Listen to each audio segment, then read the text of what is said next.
It is now my pleasure to introduce Dr. Tony Esolen, Distinguished Professor of Humanities, a classical educator, a brilliant man, author of many, many books, including 10 Ways to Ruin Your Children. Welcome, Dr. Esolen. I am speaking today to defend the teaching of Western civilization to people who live in the West. It is absurd to have to defend it. I mean, who would demand that the people of India not teach their children about the cultures that came together to make that fascinating and ancient land? It would be crazy. I expect people in India to be teaching students about India. Chairman Mao demanded that what he called the four old things be swept away, including everything that made for China and not some gray Marxist land without a past.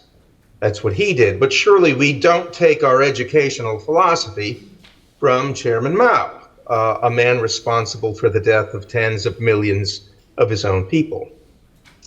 But I shall defend teaching Western civilization anyway, and in doing so, I'm going to make 5 points. Mr. Brady has told me that I should make 4 or 5 points, so I'm going to do that. I don't have the leisure to develop them, but I hope that they will provide food for thought and matter for investigation. And the first point I want to make is that man is a cultural animal. I don't mean that he picks up habits from his time and place. Dogs, sorry about that, Molly. Dogs pick up habits. I mean that unlike any other creature, man dwells both within and beyond time. He not only remembers, Molly remembers, he recollects, he memorializes. He looks back upon what his distant ancestors did. He makes that present to himself, to his thoughts, to his way of life. Does not mean that he approves of everything. Nathaniel Hawthorne, for one, was beset with the knowledge of what his ancestor, Judge Hawthorne, did in the infamous trials at Salem, the witch trials. It does mean, and Hawthorne himself felt this too, that he feels himself as inheriting a tradition and passing it on. For example, Jesus and his apostles celebrated the Passover feast that had been established more than 1,000 years before. And they sang the ancient psalms in a language other than the one they used along the dusty roads of Galilee, the ancient Hebrew. And the Hebrew of the psalms is not even the same as the Hebrew of the historical texts. It's more ancient than that. To be without a culture is to suffer a mental and spiritual amputation. Now, the second reason, granting the first, that you ought to bring young people into the time-transcending expanse of culture, is that Western civilization is the only one you have half a chance to succeed at teaching. This is just a practical matter. For example, our English language is related to almost all of the languages in this thing we call Western civilization. Happens not to be related to Estonian and Basque and Hungarian. Those are different, but it is a cousin or a descendant of, one or the other, of ancient Germanic languages, Greek, Latin, Welsh, Russian, everything, right? We still coin words from those ancient Latin and Greek roots. If you walk down the street of any small town, you'll see houses and public buildings that echo the public buildings of ancient Greece and Rome. You can't walk outside of your own room here and not see that. You'll also see churches. Even an atheist knows what a steeple and a cross mean. Your music is based on the 12-tone scale. You'd hardly know how to begin to sing in anything else. Your poets and your philosophers and artists have been in conversation with one another for millennia. I mean, Homer is 3,000 years old almost. Even if you have not read Plato, you have heard of him. Even if you've not studied the Bible, you recognize on the ceiling of the Sistine Chapel Adam and Eve and the serpent and the tree. You may be learning what for you is another language, so to speak, but it is spelled out in your alphabet, not in Chinese ideograms. So you can build from what you know already, what you have at least heard about. And what you learn will be reflected in countless ways by everything around you. Take, for instance, something as ordinary in our lives in America as thinking about democracy. Well, where was it invented? It was invented in Athens 2,400 years ago, 2,500 years ago. What were its pitfalls? Well, you can find out from studying the history of democratic Athens. The principle in good teaching is that you always begin with what the students already know, and you proceed from there, either to develop it or to move on to new things that are related to it. Not that you begin from nothing, which is what practically will meet you if you attempt sort of artificially and because of political reasons to teach Eastern cultures to young Western students who hardly know anything about their own. Third reason is that Western civilization is peculiarly wealthy in distinct cultures. This is largely an accident of history and geography. I call it the Greek Isles effect. Europe's geography is peculiar, okay? Especially if we take North Africa above the Sahara Desert as belonging to this world also, which it did. Europe's geography made it possible for a wide variety of cultures to flourish, regardless of imperial rule. You had a spot that was sort of self-contained, one of the Greek islands, for instance. You had an area that was relatively contained, as Spain, on the southern side of the Pyrenees. They were not simply isolated. They were in regular and fruitful communication with one another. So you'd have the distinct place, but not as something out there as a loner, because they were in communication with one another, often by river or by relatively easy travel within the embrace of the Mediterranean Sea. It's that, and the navigable rivers and mountain ranges that are not impassable that made Europe a regular seedbed of a wide variety of cultures that were yet in communication with each other. So if you say you want multiculturalism, Western civilization is the place to find it. Even within the ancient Greek world, this is so. Athens is not Sparta. Sparta is not Corinth. Yet they knew of one another, and they could not escape the influence upon one another that they exerted or that was exerted upon them.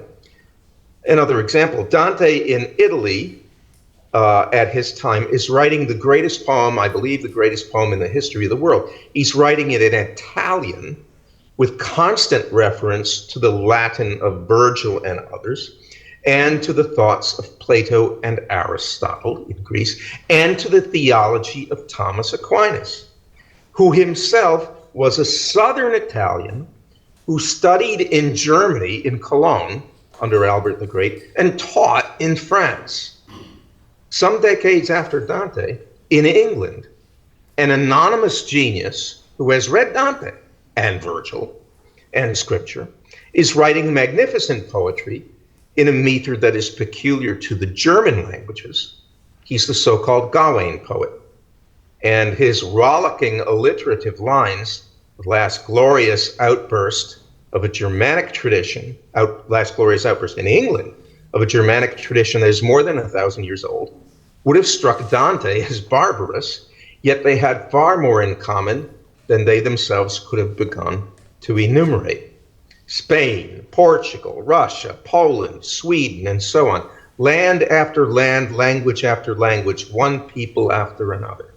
To teach Western civilization is to make it possible for the student to enter one and all.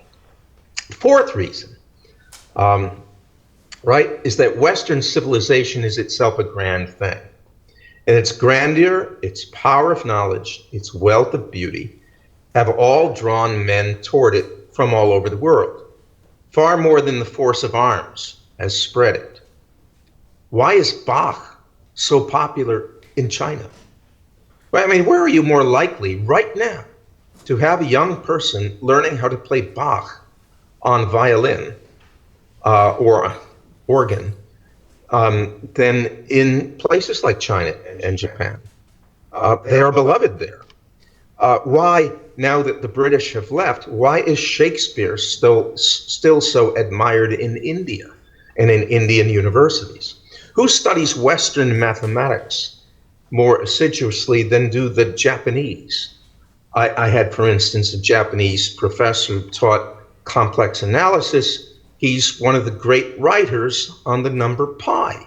He was not a good teacher. Maybe he was okay, but he notoriously said one time when he got frustrated with Princeton students, "I'm here to teach, not to answer questions."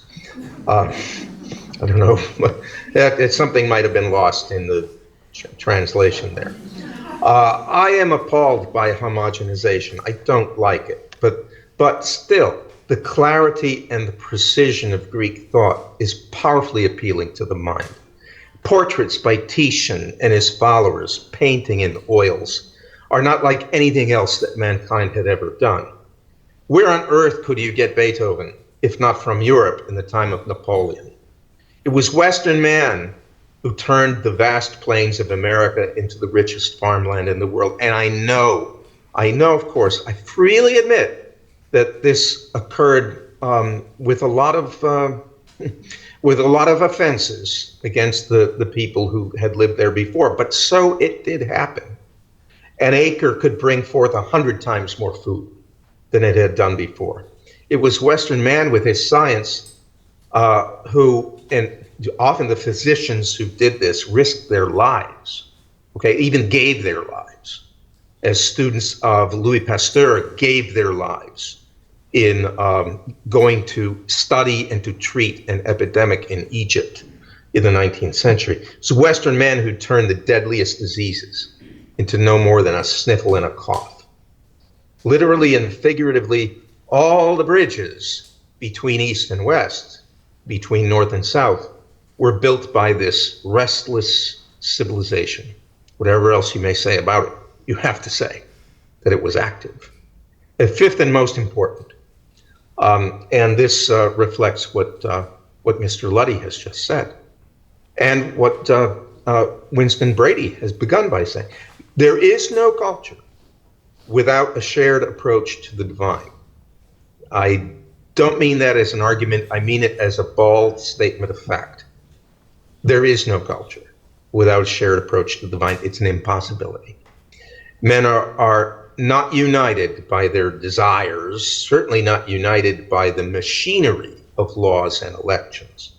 They are united by a common honor, common worship. Only in the precincts of the holy do they have a chance at setting their rivalries and their hatreds aside. Rivalry and hatred are universal among mankind. But in the precincts of the holy, there's the possibility that they will set those to the side. Certainly Athens and Sparta, constantly at loggerheads with each other, did set that aside whenever it was time to celebrate the Olympic Games or the Pythian Games, whenever they drew together as Greeks in common worship. If you doubt this, consider that as religious feeling in the United States has abated, political hatreds have taken their place and have grown more passionate, irrational, and intractable. A former abolitionist from Massachusetts would have a better chance of loving his enemy, the former slaveholder from Georgia, than a Democrat and a Republican do now. That is a fact. They could go from killing each other's brethren and and friends on the field of battle to actually uniting in a kind of concord because of their shared religious faith, when we can't even get along across political divides now. That is because they both acknowledged God and they heard his words ringing in their souls. Of course, people don't always follow what they hear, and force of habit will cause us to excuse many evil things, then as now.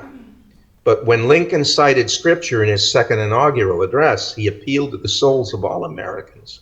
He reminded them of the unmerited love of God, which we're to reflect in our own acts of charity, especially towards our enemies, those who trespass against us. Now, this is more than a shared language, it's a shared way of being. It springs from the depths of the soul. Without it, and here I'm drawing quite broadly the boundaries of religion inspired by the scriptures, without it, America will cease to be a nation. Only a geopolitical fiction, some boundaries on a map, a sheaf of laws and ordinances, without a soul. With it, we have a chance, not only to greet our neighbors across the chasms of political faction, we have a chance to do something more human, to sing with them, because we will share in those consolations and joys that God alone can provide. And if someone should say to us, that's all very well for you who believe in God, I might reply that those who do not want to sing have no right to shut the mouths of those who do. And in any case, they too are invited. The door is open. Those are my reasons. Thank you.